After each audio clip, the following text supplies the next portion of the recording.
శారదా చంద్రమౌళీసం రత్నగర్భగణేశ్వరం శంకరంచ ఋష్యశృంగేశం తుంగాం లోకగురూన్ భజే. ఉభయ జగద్గురువుల యొక్క పాదపద్మాలకి నమస్కారం చేసుకుంటూ, అలాగే నాకు ఈ జ్యోతిష విద్యను నేర్పిన గురువర్యులు జ్యోతిష బ్రహ్మ కీర్తిశేషులు శ్రీ ఈరంకి సూర్యనారాయణమూర్తి గారు, సూర్యశ్రీ దైవజ్ఞి గారి యొక్క పాదపద్మాలకి నమస్కారం చేసుకుంటూ, ఓం శ్రీ మహాగణాధిపతే నమః, శ్రీ గురుభ్యో నమః, హరి ఓం. వీక్షకులందరికీ నమస్కారం. ఆగస్ట్ మాసమందు ఏ విధమైనటువంటి గ్రహస్థితి ఉండబోతూ ఉన్నది, అలాగే ఆగస్టు నెలలో ఉండేటువంటి కుజగ్రహ మార్పు లేదా శనేశ్వరుని యొక్క వక్రగతి ఫలితము లేదా రవిగ్రహ మార్పు ఇత్యాది ఫలితాలు ద్వాదశ రాశుల మీద ఏ విధమైనటువంటి ప్రభావాన్ని చూపించబోతూ ఉన్నాయి, లేదా ఆ నెల రోజుల పాటు ఏ విధమైనటువంటి గ్రహస్థితి వల్ల ద్వాదశ రాశుల వారు ప్రభావాన్ని పొందబోతూ ఉన్నారు అనేటువంటి విషయాన్ని చాలా క్లుప్తంగా ఈ వీడియో ద్వారా తెలుసుకునేటువంటి ప్రయత్నం చేద్దాం.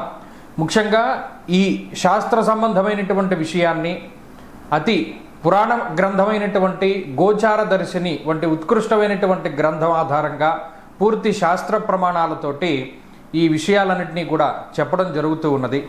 ముఖ్యంగా ఈ ఆగస్టు మాసంలో ఉండేటువంటి గ్రహస్థితిని గనక గమనిస్తే, ఆగస్టు 2వ తారీఖున ఉత్తరా నక్షత్రం 2వ పాదంలోకి శుక్రుని యొక్క సంచారము జరుగుతూ ఉన్నది. అనగా శుక్రుడు తన యొక్క నీచక్షేత్రమైనటువంటి కన్యలోకి ప్రవేశం చేస్తారు ఆగస్టు 2వ తారీఖు నుండి. తదుపరి మాసం అంతా కూడా ఆయన అక్కడే సంచారం చేస్తారు. అలాగే 3వ తారీఖున మృగశిర నక్షత్రం 3వ పాదంలోకి కుజుని యొక్క సంచారం జరుగుతుంది. అనగా మిథున రాశిలోకి కుజుని యొక్క సంక్రమణం జరిగి ఆ నెలంతా కూడా కుజుడు అదే రకంగా ఆయన సంక్రమణం చేస్తూ ఉంటారు. అలాగే 18వ తారీఖున సూర్యుని యొక్క మార్పు, ఇప్పటి వరకు కర్కాటక రాశిలోకి ఆయన యొక్క సంచారం సాగింది. 18వ తారీఖున కర్కాటక సంక్రమణాన్ని వదిలిపెట్టి ఆయన సింహరాశిలోకి ఆయన యొక్క సంక్రమణాన్ని ప్రారంభం చేస్తారు. అంటే 18వ తారీఖు నుండి మాసం చివరి వరకు కూడా రవి యొక్క గమనము అనేటువంటిది సింహరాశిలోనే ఉంటుంది. ఆ తదుపరి మాసం చివరిలో 23వ తారీఖున మఖా నక్షత్రం 1వ పాదంలోకి బుధుని యొక్క సంచారం జరుగుతుంది. అంటే ఈ మాసంలో చాలా రోజుల పాటు కర్కాటక రాశి అందే సంక్రమణం చేసినటువంటి బుధ గ్రహము నెలాఖరులో 23వ తారీఖున సింహంలోకి మారతారు. అయితే ఈ మాసంలో గురుడి యొక్క స్థితిగతులన్నీ కూడా కర్కాటక రాశిలోనే ఆయన యొక్క సంక్రమణం సాగుతూ ఉన్నది కాబట్టి ఫలితాలన్నీ కూడా అక్కడి నుండి తీసుకుంటాం. అలాగే శనేశ్వరుని యొక్క స్థితి వక్రగతిలో ఉన్నది. ఆయన మీనరాశి యందు వక్రించి సంచారం చేస్తూ ఉన్నారు. ఆ ఫలితాలను దృష్టిలో పెట్టుకోవాలి. కుంభరాశి యందు రాహువు ఉన్నారు. అలాగే సింహమందు కేతుగ్రహం ఉన్నటువంటి పరిస్థితుల్లో ద్వాదశ రాశులపైన ఈ గ్రహస్థితి ఆగస్టు మాసమందు ఏ విధంగా ప్రభావాన్ని చూపించబోతూ ఉన్నది. మరీ ముఖ్యమైనటువంటి విషయం, ఆగస్టు మాసంలో మనకి అనగా భారతదేశానికి ప్రత్యేకించి కనబడేటువంటి గ్రహణములు కానీ లేదా మరి ఏ ఇతరమైనటువంటి దుర్నిమిత్తములు కూడా కనబడడం లేదు. కావున ఎటువంటి గ్రహణ నియమాలు కూడా మనం పాటించవలసినటువంటి అవసరం లేదు. ఈ విషయాలను కూడా మనం దృష్టిలో పెట్టుకోవాలి. ఇక ఫలితాల విషయాన్ని మనం చూద్దాం. ధనురాశి వారికి ఆగస్టు మాసం ఫలితాలను కనుక మనం పరిశీలనం చేస్తే, శనేశ్వరుని యొక్క వక్రగతి దాని మీదే దృష్టి ఉంటుంది. అటు తృతీయమందు రాహువు, శనేశ్వరుని యొక్క వక్రస్థితి, ఇవి రెండు కూడా పర్వాలేదు, మధ్యస్థమైనటువంటి ఫలితాలను ఇవ్వడాన్ని గమనించవచ్చును. ఇప్పటి వరకు యోగించినటువంటి కుజుడు ఆయన 6వ స్థానం నుండి 7వ స్థానానికి వెళ్ళిపోయారు. ఆయన తాలూకు అనుగ్రహం లేదు. అలాగే అష్టమంలోనే రవి, గురు, బుధులు వీరందరూ కూడా ఉన్నారు. శుక్రగ్రహం కూడా అనుకూలంగా లేదు. అంటే దాదాపుగా గోచారంలో ఫలానా గ్రహం అనుకూలంగా ఉంది అని చెప్పడానికి సావకాశం లేదు. ఎప్పటి వరకు దాదాపుగా 18వ తారీఖు దాటిన తర్వాత మరలా రవి 9లోకి వెళతారు. 9లో కూడా రవికి అంత అనుకూలత లేదు.